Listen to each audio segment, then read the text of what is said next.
All right, so we've got our cantus firmus figured out.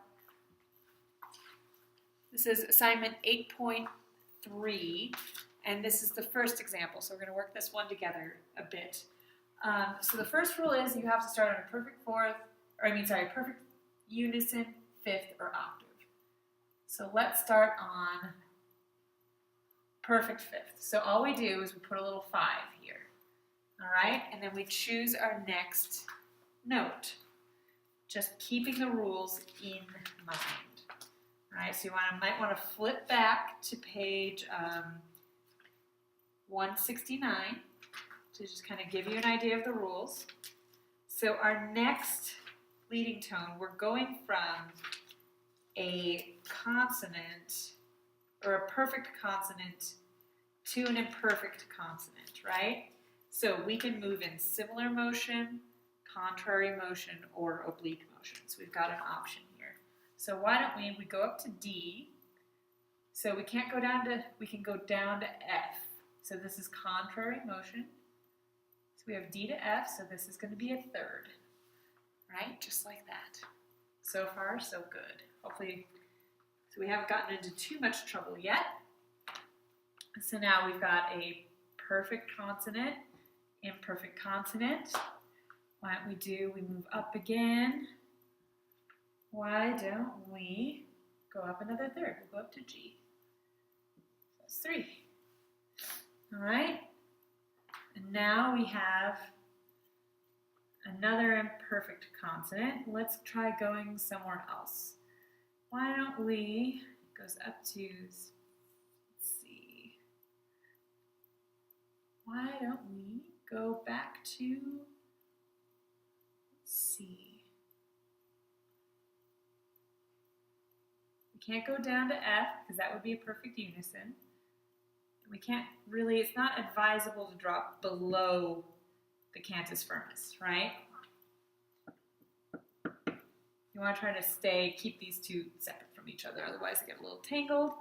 So why don't we pop up to a, let's pop up to a C. So this is our first leap, okay? So now we've got another fifth, the perfect fifth. Got to be careful of that. All right? And then finally we go up to G. So let's drop back down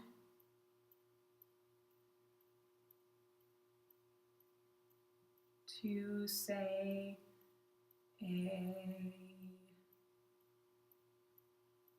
B.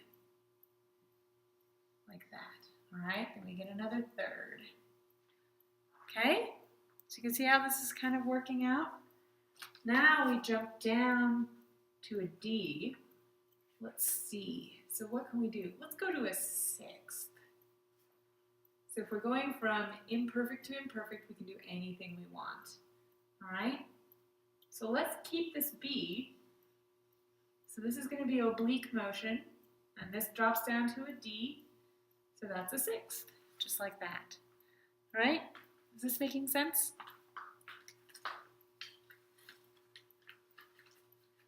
All right. Ooh, we broke a rule here. Sorry.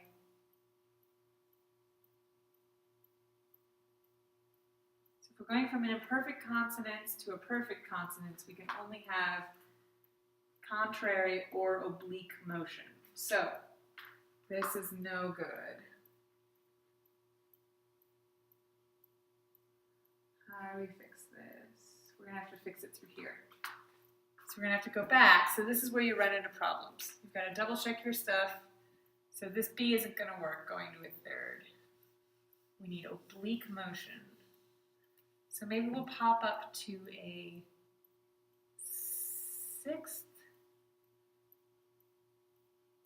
Let's see. So we were playing G.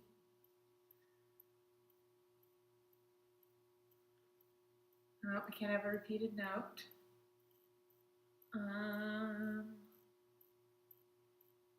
We can't have parallel fifths. But if we go up to a C here, Well, that's a leap of, well, that's all right. So we'll do a sixth here. Give us a little more room. Delete that, fifth. And let's drop back down to an A. All right? So that'll be another third. And then this can move in contrary in any motion we want. All right, so here we've got our sixth, so that's how you fix something like that. So our next note, we've got our F popping up here. So let's bring it down to, let's see.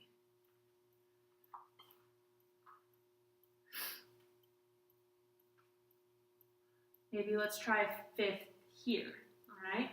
So if we're moving from imperfect to a perfect consonant, we can only use contrary motion or oblique motion.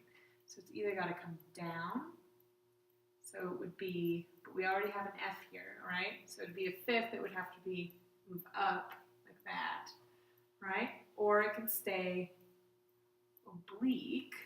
Let's see. And we can't do that, right? Because that would be a consonant of a fourth, so that's not allowed. So in this case, we may have to drop down to a third. So we are left with no other choice. So we'll go down to a third.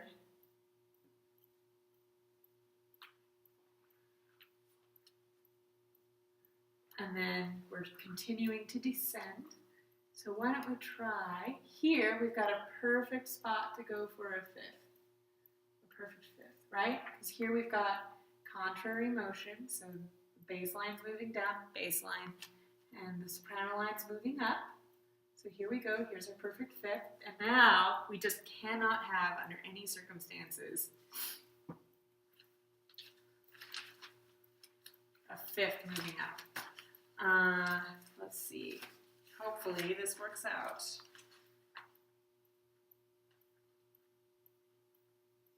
So in Ionian mode,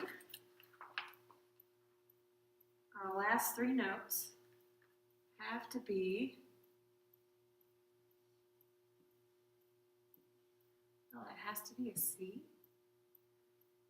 I guess we don't have a choice there either. All right, so C, B, C. If we had another measure after this, we could have gotten away with the fifth.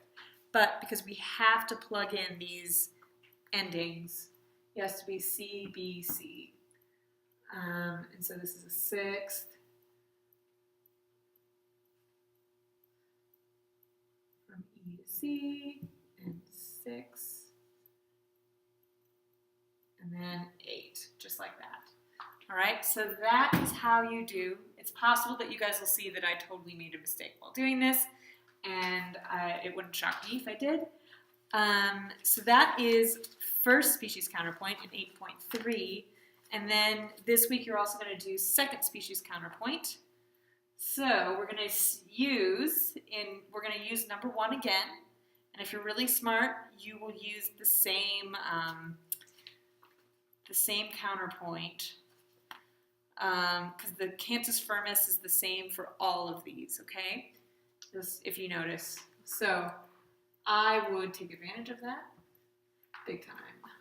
All right, so now we've got new rules, and we're in second species counterpoint. We'll try to squeeze these half notes in, or at least get it started. Okay, so if we're going to start on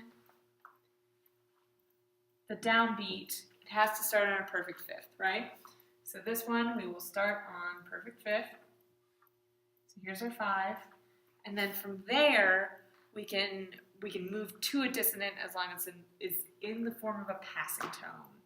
So maybe we can go 5, go down to F, which is a 4.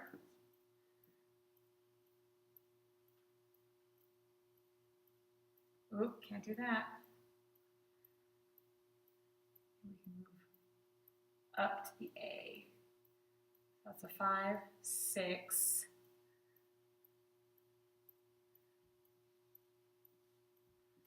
to the B, that's a 6, that's permitted.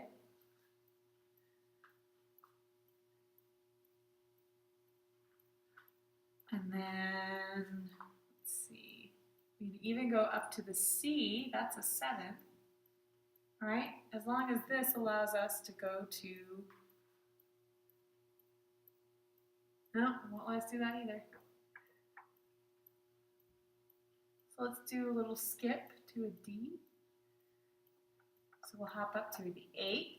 So this is where you have to search for, be aware that you're going to have maybe potentially parallel notes here.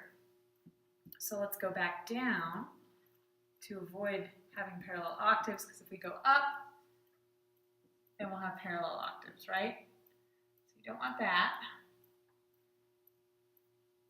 So let's go down to C, which is back to the 6th, all right? And then maybe down to B, which is our 5th.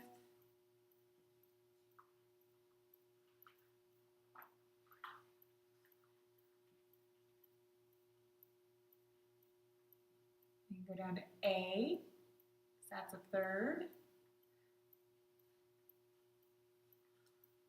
And let's see. Now here we can get funky, I think. No, you can't because that's a G. Let's see.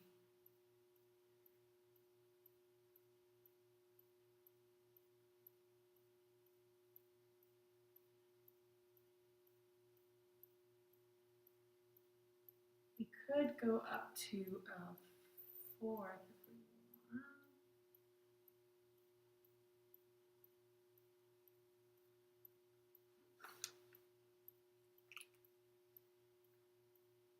Let's just hop up to a 6th.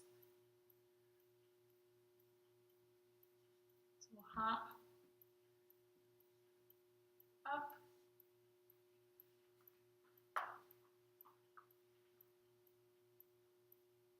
And then let's see. All of these first beats have to be consonant, and then when you can get away with it, you can use, if it'll let you do it, you can do a passing tone with a dissonant, but it has to be a passing tone, and therefore it has to be able to work out with this and the next measure. So let's see, G,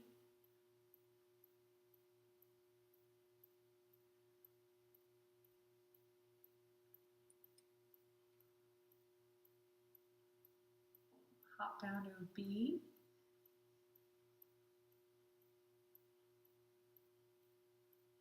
or we can go up to an E, one of the two.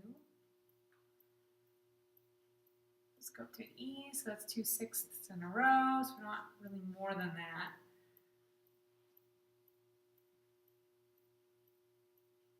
Go down to the D, so there's our 5th.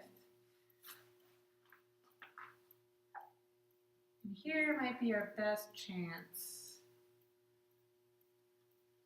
Let's see if we can do this.